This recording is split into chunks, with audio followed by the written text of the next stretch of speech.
नमस्ते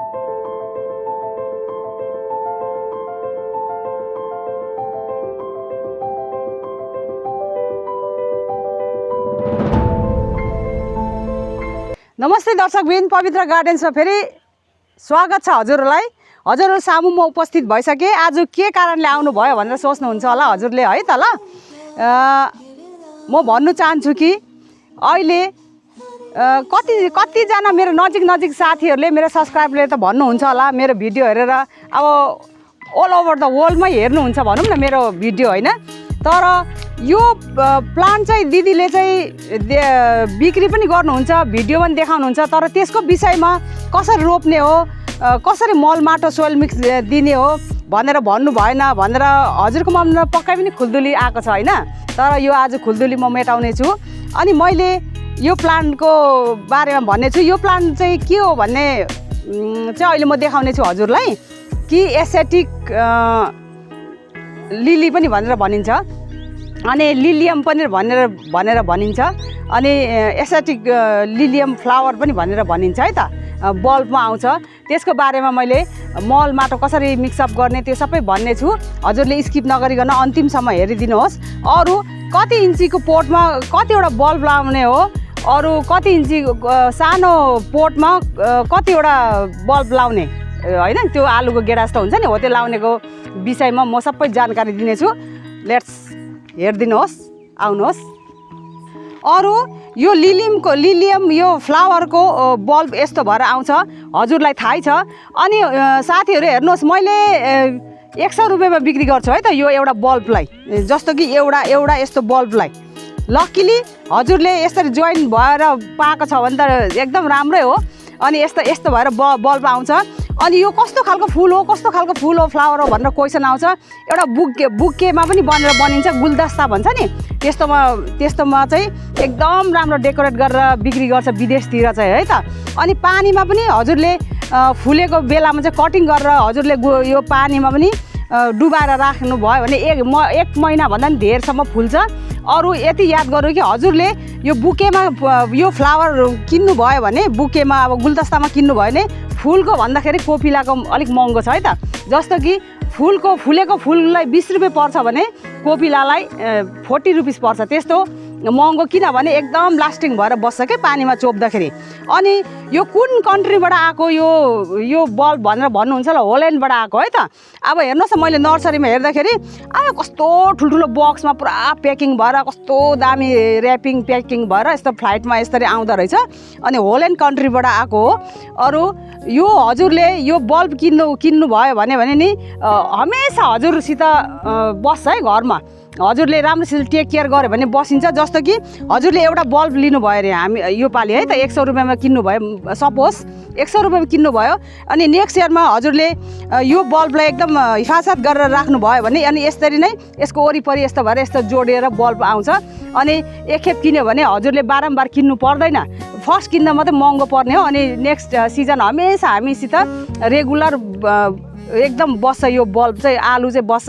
अनि फुल्छ, फुलिसकेपछि फेरि दुबारा यो फुल आउँदैन। फेरि नेक्स्ट सिजनमा अहिले नोभेम्बर डिसेम्बरमा फेरि यसको बल्बको सिजन आउँछ, है त साथीहरू। अनि अब यसको मल माटोको बारेमा म भन्ने छु। अनि अब यस्तो दुईवटा यो जोइन भएकोलाई कसरी लाउने हो, यो सिङ्गललाई कसरी लाउने हो, म सबै भन्ने छु। अनि सोइल मिक्सको बारेमा भन्ने छु, है त साथीहरू। ल हेर्नुहोस् दर्शकबिन, यो मैले अलरेडी यो माटो मेरो पुरानो माटो छ। हजुरसित पुरानो माटो छ भने चाहिँ 2 दिन चाहिँ अवश्य नै सुकाउनुहोस्, है त। किनभने यसमा यहाँ कीटाणु लागेकोहरू, यो जति पनि हामीले आँखाले नदेख्ने यो किराहरू सबै वेस्ट भएर मरेर जान्छ। त्यही भएर हजुरले 2 दिन चाहिँ अवश्य नै सुकाउनुहोस्।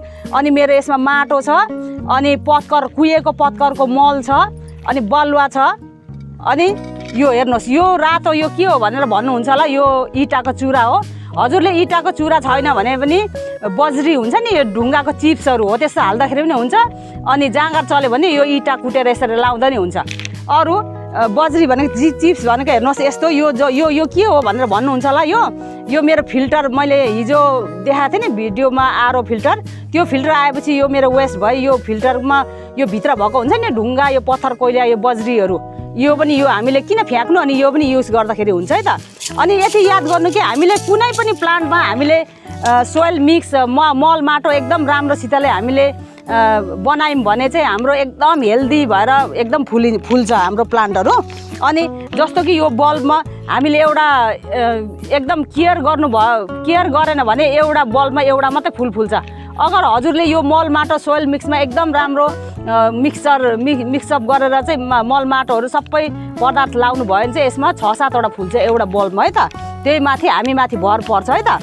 अनि त्यस कारणले मैले यो लाएँ, मैले यो इँटाको चुरा पनि लाएँ, यो बज्री यो ढुङ्गाहरू पनि लाएँ। अनि हजुरसित छ भने यसरी कोकोपिट पनि लगाइदिनुहोस्। म यो कोकोपिट लाउने छु है त। यो यसरी नै यो कोकोपिट पनि लाएँ किनभने हामीलाई यो एकदम राम्रो हुनुपर्छ हाम्रो यो फुल फुलाउनको लागि है त साथीहरू। अनि त्यसैमाथि मैले यो भर्मी कम्पोस्ट पनि लाएँ। भर्मी कम्पोस्ट पनि मैले कति 4टा गमलाको लागि यो सोइल मिक्स बनाउँदैछु। यो भर्मी कम्पोस्ट हामीलाई यसरी अड्कलेर चाहिँदो मात्रामा लाउनुहोस्। अनि हामीलाई किरा नलाग्नुको लागि एकदम राम्रो हुनुको लागि किरा नलाग्नुको लागि यो निम खली हुन्छ नि, यो तितो निम खली पनि यसरी नै लगाइदिनुहोस्। यसरी लगाइदिनुहोस्। अनि अब यो जरा एकदम हामीलाई एकदम यो जरा राम्रो तन्दुरुस्त भयो भने त दामी फुल फुल्छ। अनि लम्बाइमा पनि ठुलो मात्रामा पनि फुल्छ। यो जरालाई क्याल्सियम हुनु एकदम जरुरी छ। क्याल्सियम यो प्लान्टको लागि के हो भने यो हड्डीको धुलो, यो बोन मिल भनेर भनिन्छ। यो हड्डीको चुरा है त। यो यसरी नै हड्डीको चुरा मैले हाल्नु चाहेँ। यसरी नै हड्डीको चुरा लगाइसकेपछि नकुनुको लागि यो फन्जीसाइड पनि लाउँछु म। यो फन्जीसाइड हजुरसित मैले हमेसा भन्छु फन्जीसाइड चाहिँ एकदम हजुरले राख्नुहोस् है त। कसै गरी पनि कटिङमा पनि काम लाग्छ, जे रोप्दाखेरि पनि फन्जीसाइड काम लाग्छ भनेर भन्छु नि मैले। यसरी नै फन्जीसाइड दिनुहोस्। यसरी नै। अनि मैले सबै यो जति पनि चाहिने मैले आइटम हालिसकेँ। यो मैले मिक्सअप गर्नु भन्दाखेरि हजुरलाई यो बल्बको बारेमा भन्छु है त। दिदीसित अब कतिवटा यो कलरको छ भनेर सोच्नुहुन्छ होला। हेर्नुहोस् यो बैगुने कलरको बैगुने हुन्छ। अनि यो पहेँलो कलरको फुल छ भने पहेँलो नै बल्ब हुन्छ है त। अनि त्यसै गरी मसित पहेँलो छ, अनि क्रिम कलर छ, सेतो छ, बैगुने छ, अनि गुलाबी छ है त, अनि रातो छ। मसित यति कलरको छ यो साथीहरू। धेर जस्तो यो मसित यो बैगुने कलर छ है त। अनि यो भइगयो, हजुरलाई थाहा भयो यस्तो हुन्छ यो एसियाटिक बल्ब। यो लिलियम पनि भनेर भनिन्छ। यस्तो हुन्छ यो बल्ब।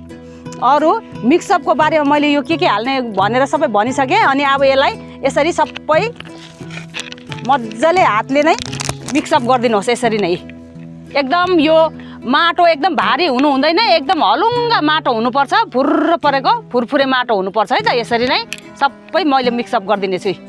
हेर्नुहोस् त कस्तो दामी भयो यो मल माटो।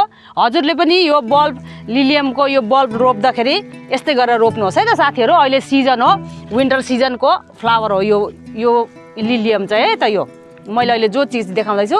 अरू हजुरले यो सेतो के हो भनेर सोच्नुहुन्छ होला। यो सेतो चाहिँ मैले यो लसुनको सुकेको लसुनको यो बोक्राहरू थियो, यो बोक्राहरू पनि सबै हाल्दै गयो। यो एकदम मलमा काम लाग्छ है त साथीहरू। यो अब मैले यो सबै मिक्सअप गरिसकेँ। हेर्नुहोस्। अनि यसमा मैले मिक्सअप गरेको यो मल माटो यसरी नै मैले सबै यसरी हाल्नु चाहेँ है त। यसरी नै यो मेरो कति इन्चीको गमला हो भनेर सोच्नुहुन्छ हजुरले पक्कै पनि। यो 12 इन्चीको गमला हो है त साथीहरू। यो यतिकै यो ट्याप्पै पारेर भरि पनि नहाल्नुहोस्। यस्तै गरेर यस्तै गरिदिनुहोस्। अरू कतिवटा बल्ब हाल्ने त। अब यो सानो छ भने चाहिँ यसरी सानो यसरी बल्ब छ भने चाहिँ हजुरले 3टा मात्रै हालिदिनुहोस्। जस्तो कि यस्तो गहिरो पार्नुहोस्।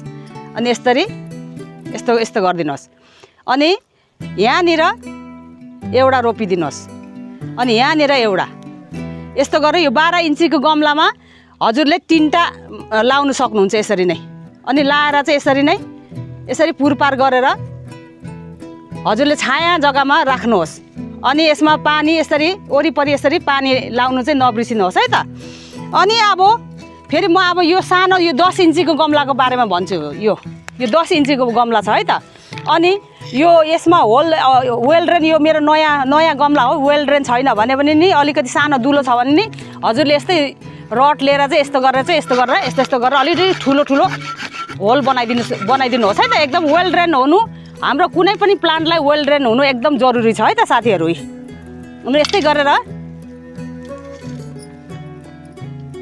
कस्तो दामी भएको छ मल माटो पनि यसै गरेर हजुरले लगाएर रोप्नुहोस् है त साथीहरू ल, यसरी नै।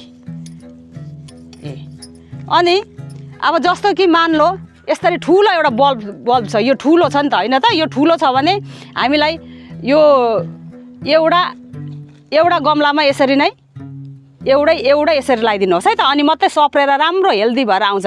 अनि हामीले एउटै गमलामा चाहिँ 2, 3, 4, 5 वटा लगायो भने चाहिँ एकदम यो के अरे यो आलु यो बल्ब भन्दाखेरि पनि यो माटो यिनीहरूले पदार्थ यो खानेकुरो भनौँ न यिनीहरूको खाना चाहिँ कम्ती मात्रामा पाउँछ, त्यस कारणले सप्रिँदैन।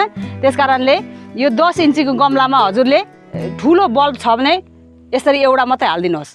अरू सानो बल्ब छ भने हजुरले 2टा लाउन सक्नुहुन्छ है त। यसमा चाहिँ 10 इन्चीकोमा पनि 2टा लाउन सक्नुहुन्छ यसरी नै। यसरी खतरा खुत्रुक छ भने यो माथिको के हो निकालिदिनुहोस् यसरी नै।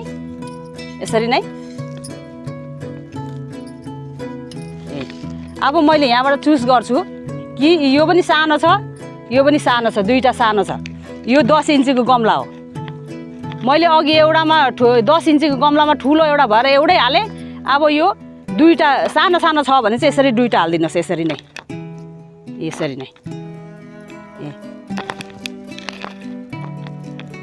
यसरी हालिवरी पानी चाहिँ अवश्य पनि हाल्नु नबिर्सिनुहोस्। अनि 2-3 दिन चाहिँ यसो अलिकति छाया जग्गामा राख्नुहोस्। अनि फेरि यो फुललाई चाहिँ फेरि हजुरले चाहिँ एकदम छायामा मात्रै राख्यो भने फुल्दैन नि साथीहरू। विन्टर यो फ्लावरहरू चाहिँ यो फुलहरू यो एकदम हामीलाई घाम चाहिन्छ। हामीले छायामा राखेर चाहिँ फुल प्राप्त गर्छु, फुल हामीले फुलाउँछु भनेर नसोचे पनि हुन्छ। अनि एकदम हामीलाई घाम चाहिन्छ है त साथीहरू। यो अहिले त मैले बेलुकाखेरि हो, यो केही पनि फरक पर्दैन। मैले अहिले यतिकै बाहिर राख्दाखेरि पनि हजुरले बिहान चाहिँ रिपोर्टिङ यसरी बिहान चाहिँ यो बल्ब लाउनु भयो भने चाहिँ दिनभरिको घाममा बचाएर यसरी छाया जग्गामा राखिदिनुहोस् है त। यति गरेपछि भयो। आजको मेरो यो लिलियम रोप्ने तरिका कस्तो लाग्यो हजुरलाई मैले सबै जानकारी दिइसकेको छु। अब यो पनि मैले अरू पोटमा रोप्ने छु है त साथीहरू। अनि अलरेडी त्यसै गरी म देखाउने छु मैले अघि बिहान रोपेको। अरू यो मैले दिउँसो रोपेको हो साथीहरू। हेर्नुहोस् 1, 2, 3, 4, 5 वटामा मैले अलरेडी रोपिसकेको छु। यसरी नै हजुरले पनि रोप्नु सक्नुहुन्छ। अरू हेर्नुहोस् त मेरो यो सालबिया यो पोहोरको हजुरसित पोली ब्यागमा पोहोरको प्लान्ट छ भने चाहिँ यसरी 12 इन्चीको गमलामा 2टा पोली ब्यागको मैले एउटै ठाउँमा यो रातो कलर हो, यो हाइब्रिडको हो, पोहोरको हो नि त। त्यस कारणले मैले यो पनि यसरी रोपिदिएको छु है त साथीहरू। यसरी नै हजुरले यो ठुलो गमलामा 2टा हजुरले सालबिया पनि यसरी प्लान्ट रोप्नु सक्नुहुन्छ है त। नै त भने एउटा मात्रै फुल हामीले रोप्यो भने त यो जग्गा मात्रै ओकट छ होइन। अनि मल माटो यतिको वेस्ट हुन्छ। अनि त्यसरी 2टा रोपिदिनुहोस्। साथीहरूलाई मैले यो लिलियम बल्बको बारेमा मैले सल्लाह सुझाव सबै दिइसकेँ। हजुरलाई कस्तो लाग्यो प्रतिक्रिया मलाई लेखी पठाउनुहोस्। मनमा खुल्दिली कस्तो लाग्यो मलाई कमेन्ट लेखी पठाउनुहोस् ल। अरू एउटा क्वेसन छ है त, म समाप्त गर्नुभन्दा अगाडि एउटा मेरो सब्सक्राइबको क्वेसनको आन्सर दिन चाहन्छु कि अहिले भिनका फ्लावर अहिले हुन्छ विन्टर सिजनमा भनेर बारम्बार क्वेसन आइरहेछ। त्यसको रिप्लाई मैले दिनु पनि पाएको छुइनँ। हुन्छ त भनेको छु, तर राम्रोसितले म भन्छु ल हजुरलाई। भिन्का भनेको चाहिँ अस्तिको गर्मी मौसमको भिन्का चाहिँ त्यो चाहिँ लोकल हो। यत्रो हाइट हुन्छ, लोकलमा आउँछ, त्यति खासै हुँदैन।